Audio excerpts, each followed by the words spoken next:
Hello everyone, General Zilla here of Retro Nightmares, and I'd like to take a moment of your time to talk about the episode you're about to watch.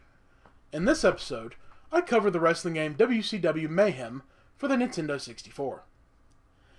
Now one thing I'd like for you to all keep in mind today is that all the recording you're about to see came from one recording session. It lasted for about 2 or 3 hours, during which time I recorded myself creating one character and wrestling one match. Also, I'd like to note that the match never came to a conclusion, but I'll explain on why further on in the episode. So, without further ado, let's go absolutely insane trying to play WCW Mayhem.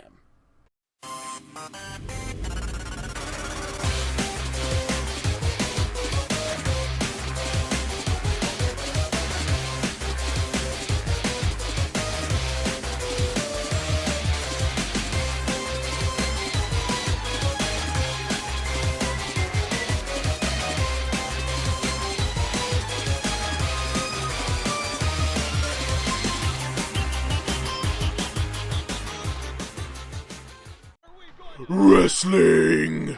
Yes, make no mistake about it, ladies and gentlemen, I am a wrestling fan. The showmanship, the impact, the characters, it's all so much fun. Yeah, I know they're not actually competing, but so the hell what? It's entertaining, and yeah, I'll say it, it's still real to me, damn it! So yeah, it was only a matter of time before I had a pro wrestling game on the show. I've been playing them since Pro Wrestling on the NES. In fact, I don't think there's a single wrestling game I haven't played, and if there is one, I haven't heard of it. Unfortunately, not all of them are good. In fact, most of them aren't. Enter WCW Mayhem. Now I come home with this game in my hand from a Blockbuster one day, expecting, yes, a wrestling game. After all, to a kid, developers and publishers didn't mean a whole lot. If only I had known. So this was actually the first wrestling game I played that featured created wrestlers. So naturally I was drawn to it right away. The options were insanely limited, but it was a new concept, so it was excusable at the time. What isn't excusable though, is that the customization seemingly took a backseat to all the characters that the game wants me to create. A wasp, a cyborg, a demon, an invisible character? Why?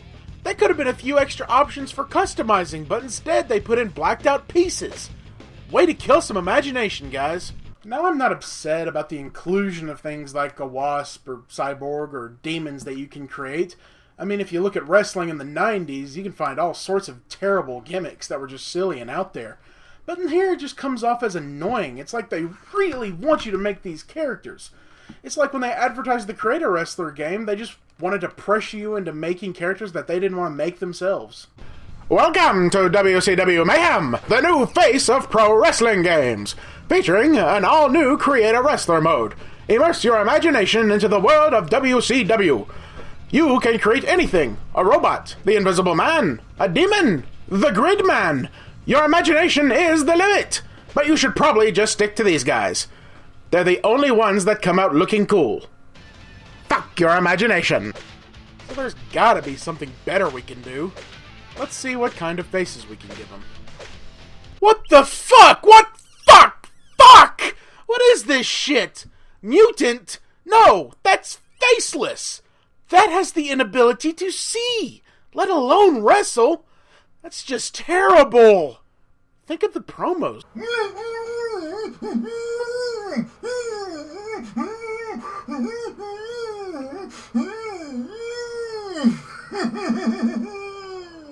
Okay, so we're just gonna create something a bit off the wall. Just something a little nuts. That's maybe not an animal or sci-fi monster. Ah, there we go. A crazy biker hippie. What better way to blend two social stereotypes? We'll call him Zeezeltop. Why? I don't know. I just took the name of a band and put 2 E's between the Z's. Don't like it? Don't care. Now on to the match. Okay, so we actually have several options here for a match, as would be expected. But you gotta go all the way and go with Raven's rules, which is essentially a hardcore match. Falls count anywhere, no submission, the works. See that? That ends up being my ultimate undoing. Maybe it's not the sole reason the match came to an end, but sure as hell didn't help. Go ahead, keep watching. It gets a lot worse. So with no submission, the match doesn't end until I say it's over. Haha, yes. Okay, so let's go to Character Select and see quite possibly the weirdest problem I have with this game. Notice all the character models? They stand like raptors. It's really bizarre. I mean, at what point did they watch wrestling and decide that this is the fighting stance to go with? Huh. They must have watched Dino Man. Yes, yes, yes, you better believe your eyes. The Dino Man is coming for the championship. He is the body of a man, the head of a dinosaur. He is something you ain't never seen before, and he is coming for the belt. You better believe your eyes when you see the Dino Man. So yeah, they have mastered the art of the raptor stance. But we'll try to get past that and focus on how good the game actually plays. If it's anything like the other N64 wrestling games, we should be good. Spoilers. We were not good. One thing you get right away is the clunkiness of the controls. Not only are they on a delay from the time you hit the button, but nothing moves very good at all. Everything just makes you feel out of control and degrades to a button mash just to get something to go off. And that's a big problem here. In most wrestling games, they all have unique tie-up systems. Usually you grapple, you hit a direction and hit a button, and it creates a grappling move, opening up dozens of possibilities for different moves. In this game, I feel like no matter what I press, I do the same move. There's no control consistency. This is useless! But you know what? Let's forget about all that grappling nonsense. We're on a hardcore match. Let's get some weapons! Okay, I'm trying to look beyond this stupid raptor stance that they have.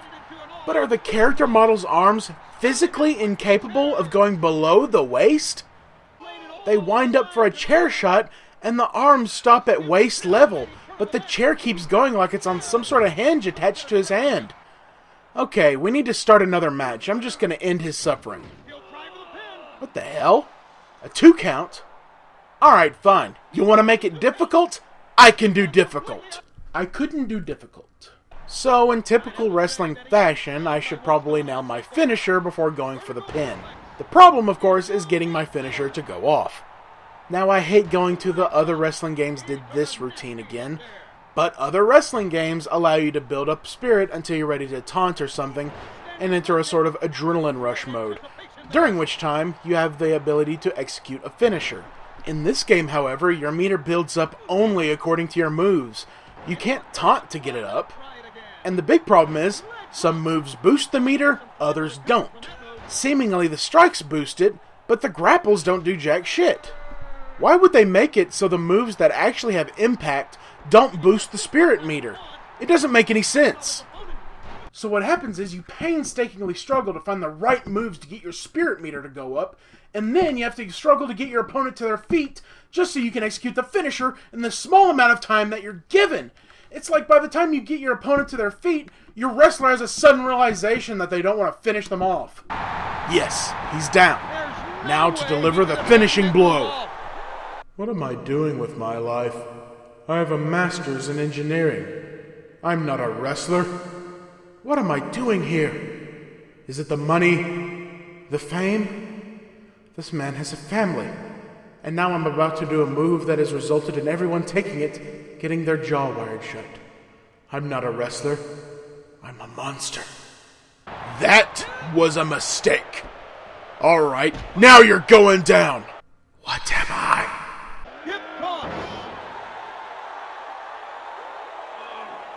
Finally, I have hit him with a finisher. It's time to end this.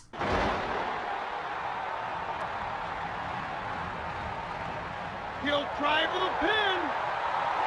A kick out? No, you should be dead. I've hit you with a million moves, destroyed you with chairs, unwantingly locked you in the same submission countless times. This should be over. You know what? Cool. Let's do this. I hit it once, I'll hit it again. Just you wait, motherfucker. You are going down. And the rest is a complete blur. At some point, the camera stopped rolling. I completely lost consciousness. I woke up what must have been hours later, and I found a few things on me that was kind of weird. I found this, and you know, I don't know what happened there. And then I also found this, which I imagine is the game itself. We'll just finish that off there. And yeah, at some point, I guess I got so angry that I completely destroyed the game. Oops. So what's to say about this piece of shit? It's just plain awful. The controls are on a delay, the hit detection is almost non-existent, and the wrestler movements are about as smooth as sandpaper. There are no redeeming factors in this game whatsoever. As a kid, I remember actually liking this game, but that was before I ever played any of the masterpieces THQ ever put out on the N64. And for the love of God, why was the raptor pose in there? I cannot wrap my head around it. It's not a development issue. It's widely known that when characters are being modeled, they stand in a sort of pose with their arms and legs spread out. At what point did they decide, yeah, arms out in front with elbows bent, legs stiff as a board? They must have not really cared about their fans of wrestling at all. They just put something out there because of the Monday Night Wars. Wrestling was at an all-time high then, and they just wanted some cash. Needless to say, I'm happy I sent this game to the landfill. It deserves no better. Dismissed.